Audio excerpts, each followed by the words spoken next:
What's up, y'all? Coach Luis Monda here at Real Boxing Gym in Las Vegas, Nevada. Once again, please forgive my voice. I had gotten sick over the weekend.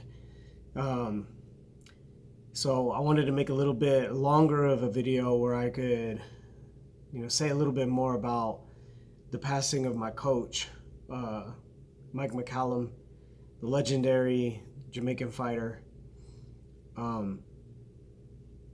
I know a lot of you have seen interviews of me where I describe learning from Mike as being a bit difficult, but I always understood why as I matured myself in the sport and became a coach also.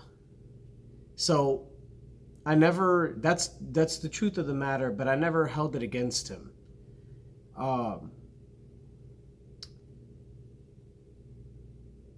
I really don't want to make this video about boxing because there's nothing I need to say about Mike McCallum and his role in boxing, because most fans who know who he is are familiar with what he was capable of in his prime, and even what he did out of his prime, which was still very impressive. And I feel like if I could offer any insight into the man himself, I should share more like what I know about him as a man.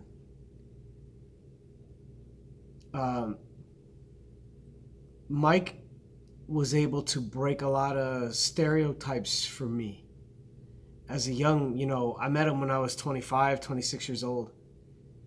And God, I can't believe it's been that long. But I was still youngish and eager to prove myself.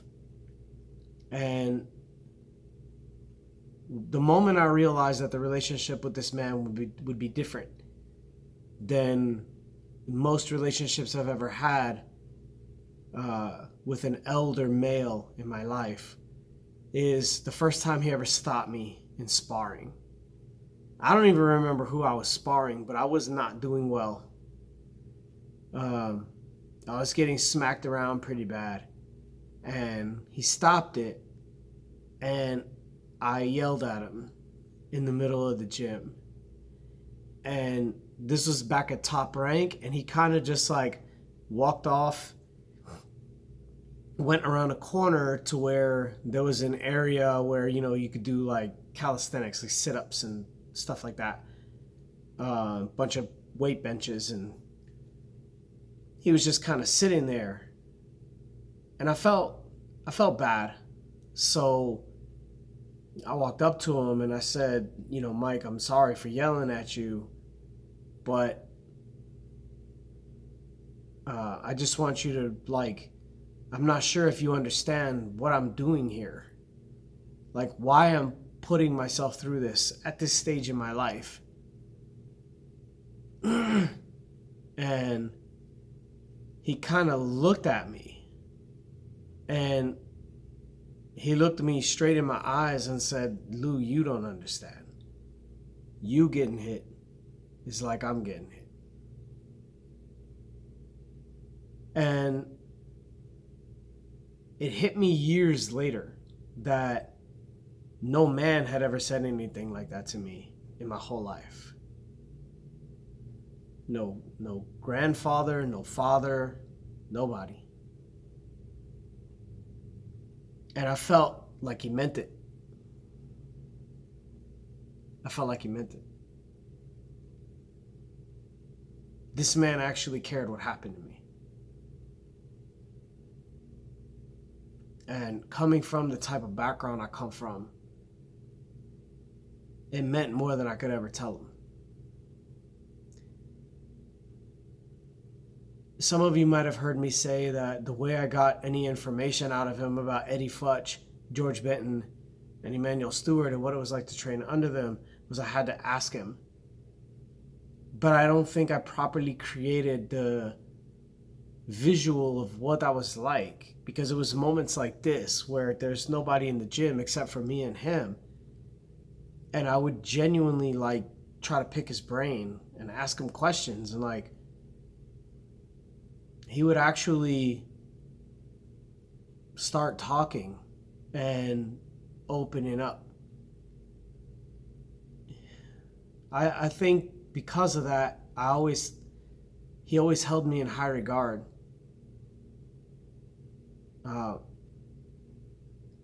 And when we did part ways, it was amicably. Like there was no, our schedules were really clashing at that point. Is what it was, like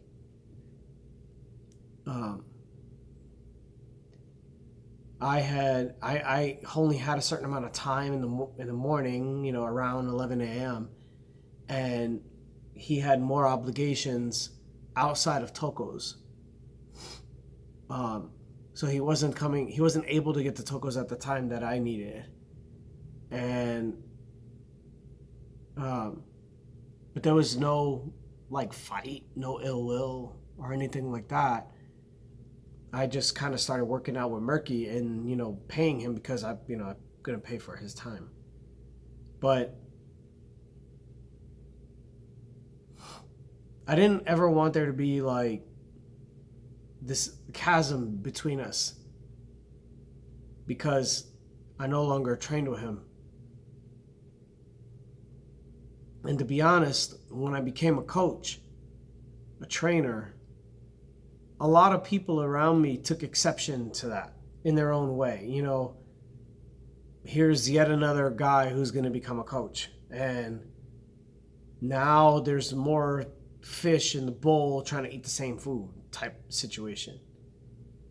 And at first, Mike kind of responded that way until he really saw my first group of fighters and what they were capable of, and saw me with them, how I interacted with them.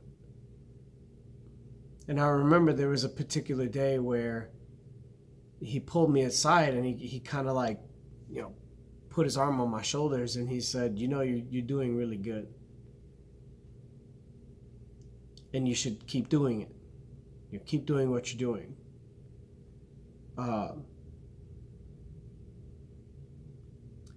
And I don't think he understood how much that meant to me. Him doing that.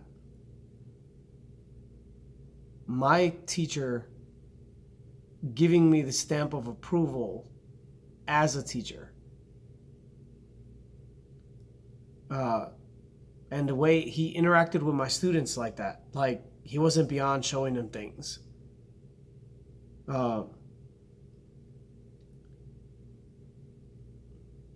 That's kind of like one of the main reasons why I never gave up doing this. Because if someone like that can really see the value,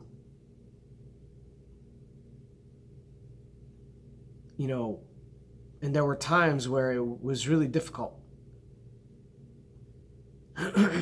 but never had a negative word to say. This is why I always maintain that he was like an uncle to me.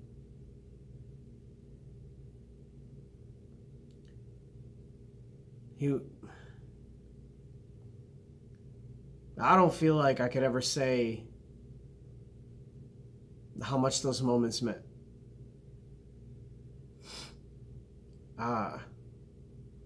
I've told the story numerous times of how one day it was just me, him, and Mike Tyson in the gym. And, I'm sure Mike Tyson most likely doesn't remember this, but he was watching Mike take me on the mitts.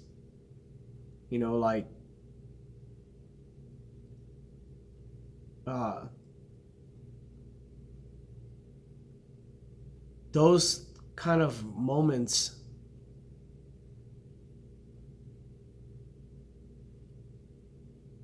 that I never thought I'd get to experience in my life happened because he was willing to, make me part of his world. Even if one could argue that I had to pay him for it. But that's just, the way the game goes. If a coach doesn't like you, he can get rid of you at any moment. And he never did. Like, he was never like, he never said to me, I cannot work with you. Like, that never happened. Like, again, it was really just a scheduling conflict.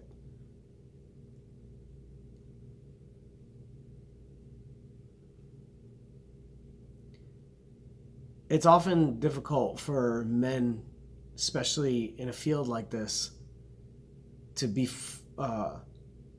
forthcoming about their feelings. To really say what's going on inside them. And I feel like this is one of those situations that the longer time goes, at least for the foreseeable future, the more difficult it's going to be for me. Because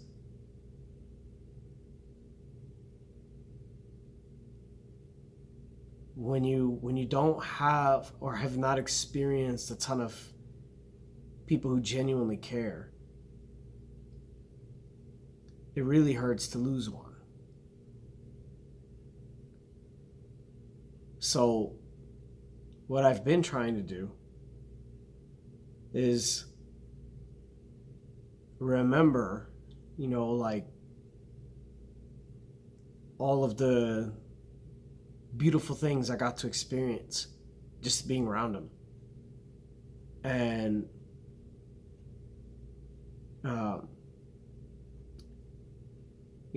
how he's still a part of how I teach.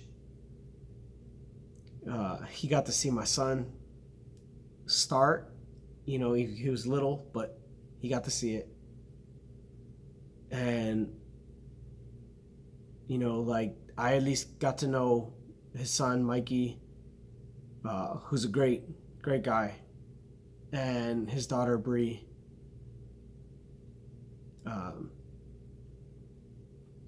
Had a few conversations with his wife, like,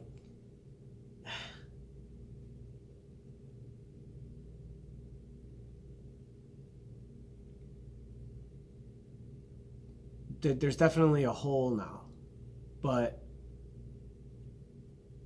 it's my intention to fill that hole with memories that make me smile, that he would want, and keep giving people who ask me those anecdotes that really showed his character.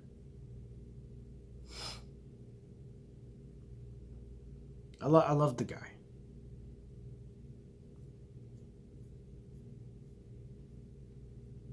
It didn't matter what happened. And despite the fact that I've had, I have had other influences in coaching, I always tell people he was my coach, he was my trainer, he was my teacher.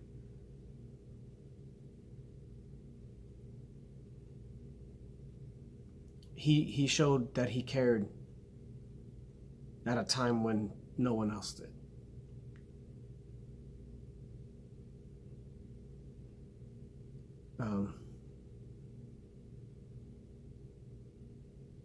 I hope this has given you guys, like a glimpse through the window of someone who spent a lot of time around him.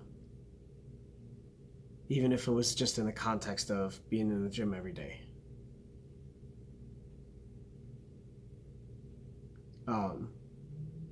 Even as a fighter, Mike had a huge heart. Even if he didn't always understand, like, how he was expressing it. And he could always be counted on to be him.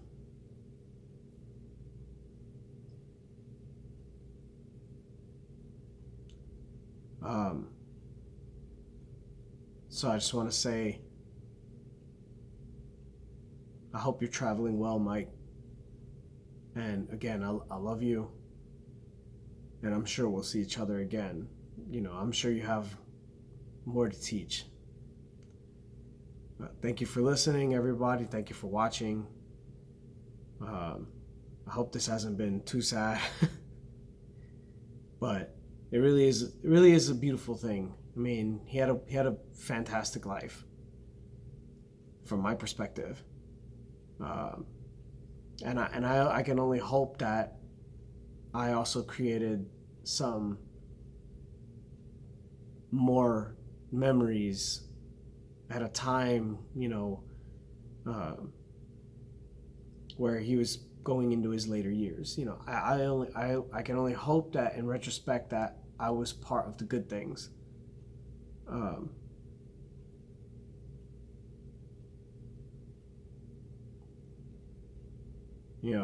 Like that scene in the movie Meet Joe Black where the lady tells Joe Black that the most we get is some nice pictures to take with us to the next place. I hope Mike has some nice pictures of us. Thank you guys again for listening, and I'll see you at the gym.